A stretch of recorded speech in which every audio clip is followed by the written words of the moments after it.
Bonjour à tous, suite des accords mai 20 pour cette fin d'année. Donc j'ai sélectionné pour vous une grosse machine, un gros domaine, le domaine du tariquet pour l'accord avec les desserts.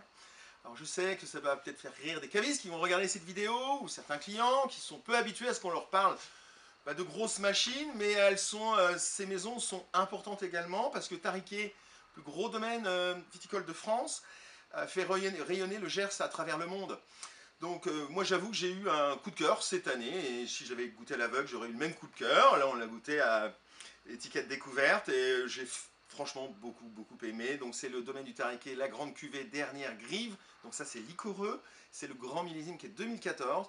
Alors, quand vous allez verser ça dans votre verre, vous allez voir, vous allez être attaqué par des notes de truffe, vous aurez aussi un peu de fruits exotiques, puis il y a une petite note un peu agrumes, et c'est surtout en bouche que les agrumes vont intervenir.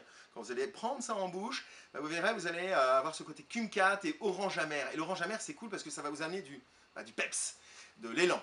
Donc ça, évidemment, grand copain des desserts. Donc vous pouvez servir avec toutes les bûches glacées. Alors privilégiez plutôt les bûches glacées à base de fruits exotiques. Pourquoi pas aussi d'agrumes, etc. Mais plutôt des notes fruitées. Vous pouvez chocolat si vous le désirez, mais quand même gardez plutôt le côté fruit pour que ça se complète parfaitement bien. Et ensuite, vous pouvez également aller chez Alex Roquet chercher une tarte clémentine qui est une petite merveille. Et là, l'accord sera très grand. Petite parenthèse, c'est aussi un vin que vous pouvez associer avec d'autres plats. Canard à l'orange, des crustacés travaillés en plat chaud avec des crèmes et plutôt des sauces aux agrumes parce que ça marche merveilleusement bien.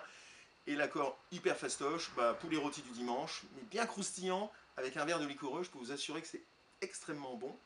Puis l'autre chose, c'est un vin aussi, le lendemain du réveillon, si vous n'avez pas envie forcément de dessert, vous ouvrez un verre de ça, et puis vous n'aurez pas besoin de dessert parce que tout est dans le verre.